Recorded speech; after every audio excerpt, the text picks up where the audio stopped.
Hello guys! Hello Leo! Welcome dito sa aking channel, Leo. Alamin natin, Leo, kung anong messages, vibration, gabay energy para sa inyong lahat. At ay general reading, pwede kang makaresonate. Gamitin mo ang iyong intuition sa panonood, Leo. Okay. So, Leo. Weekly tarot tayo, guys. So, number 20, number 2, 14, 5. So, dito sinasabi ng barahan na kailangan mong piliin kung ano yung bagay sa'yo. 'Di ba? For example, sa trabaho, huwag kang magsisettle sa kung ano yung trabaho na naandyan lang. 'Di ba? Hindi sa pagiging choosy, pero sinasabi ng barahan, choose your own path in what is best suited to you. 'Di ba? So, kung ano lang yung bagay sa'yo, kung ano yung interest mo, doon ka lang. Trabaho, relationship, travel, kung ano man itong gusto mo. And same din dito, sinasabi ng barahan na if may mga bagong offers, project, work, relationship, be willing to let go of time constraints, 'di ba? Yung parang dahil sa na-pressure ka, dahil sa na-stress ka, eto na lang, 'di ba? Parang ganoon. Papasok ka sa isang company na hindi mo naman alam yung trabaho na papasukin mo. So, kung ano man itong gusto mo, kung ano yung nilalaman ng puso mo, interest mo, passion mo, yun yung pinaka-importante na i-consider mo. Okay? Leo.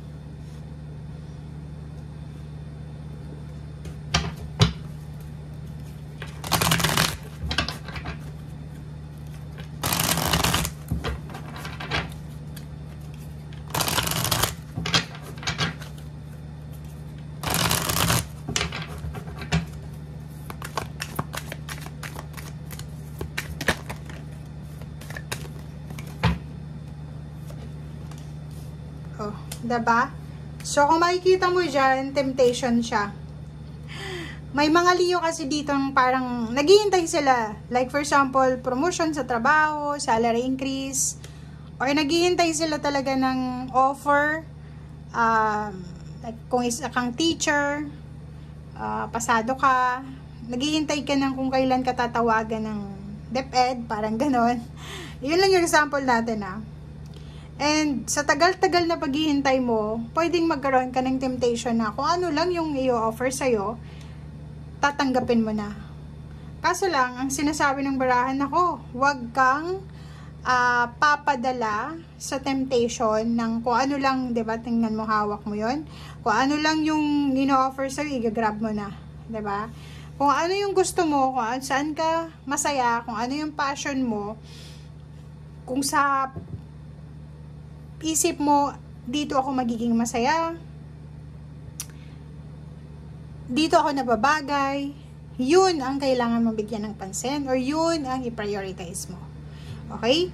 Waiting game, sinasabi ng baraha, umiwas ka sa pressure. Kasi minsan, sa social media, pwede kang makakuha ng pressure. Like, hindi lang ito sa trabaho, pati sa pag-aasawa. Ayaw mo pang mag-asawa, yung mga batchmate mo, lahat may asawa na. Mga pinsan mo, pamilya mo, na kasing edad mo. Pwede kang ma-pressure. So, ang linggong ito, Leo, sinasabi na umiwas tayo sa tao, sa sitwasyon, na pwedeng magdala ng pressure sa atin. Okay? Kasi buhay mo yan Diba? Bakit ka magsisettle sa less kung pagdating ng araw, itong mga taong pinipressure ka, wala naman silang maiambag sa'yo. 'Di ba? So, gawin mo, kung sa palagay mo, masaya ka sa pagiging single for life, or kung pa man, go. 'Di ba? Walang wala naman tayong rule dito sa mundong ibabaw na dapat lahat may asawa, lahat dapat single, lahat dapat edukado, lahat dapat is pare-pareho, lahat dapat may ganito ganyan, mayaman, may bahay, may lupa, may sasakyan, 'di ba? So, yun, kung ano yung pakaramdam mo bagay sa'yo, kung ano yung pakaramdam mong nagpapasaya sa'yo, doon ka. Contentment ba? Kung saan ka kontento, yun. Huwag mong ipilit yung pinipilit sa'yo ng ibang tao.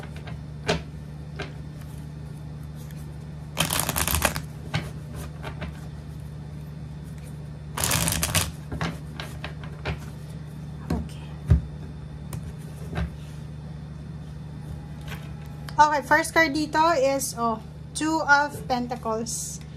Nakikita ko sir dito na medyo nagsasuffer ka siguro na balansehin yung pera mo.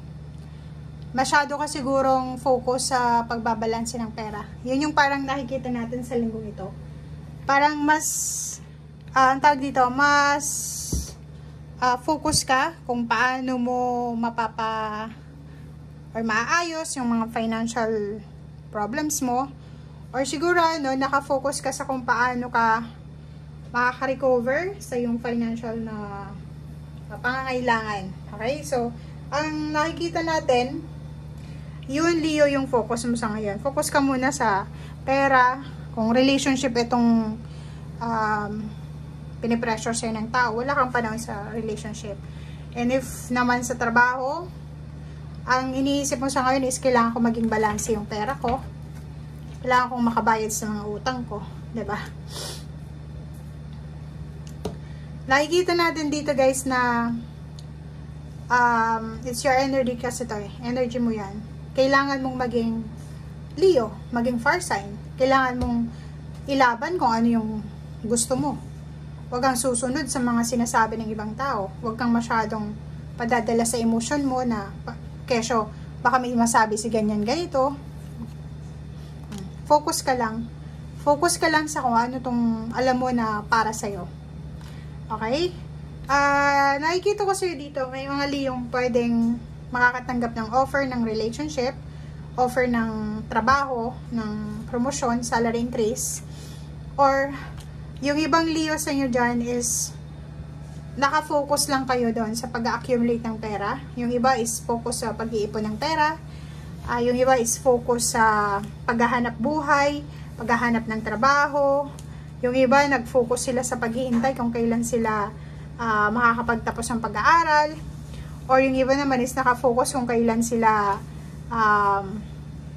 makakarating doon sa pupuntahan nila.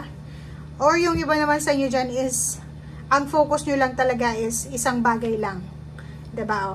Ang focus mo is like makabalik ka sa dati mong trabaho, matanggap ka sa pinaka gusto mo talagang company, or gusto mong makapag-travel sa isang bansa na gusto mo, or kung ano man to.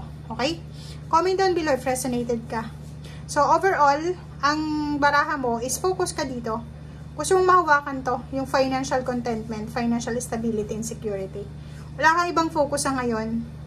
Kahit yung pag-aasawa, yung iba sa inyo dyan, may iba na mag-aasawa lang kayo kung financially stable yung lalaki or babae. Pero kung hindi naman siya financially stable, wag na lang. Parang ganun yung mindset mo. Kasi yung focus mo, kaya mo naman mabuhay, kaya mo naman makuha yung financial stability ng ikaw lang. Parang ganun. So, thank you guys and see you again. Bye!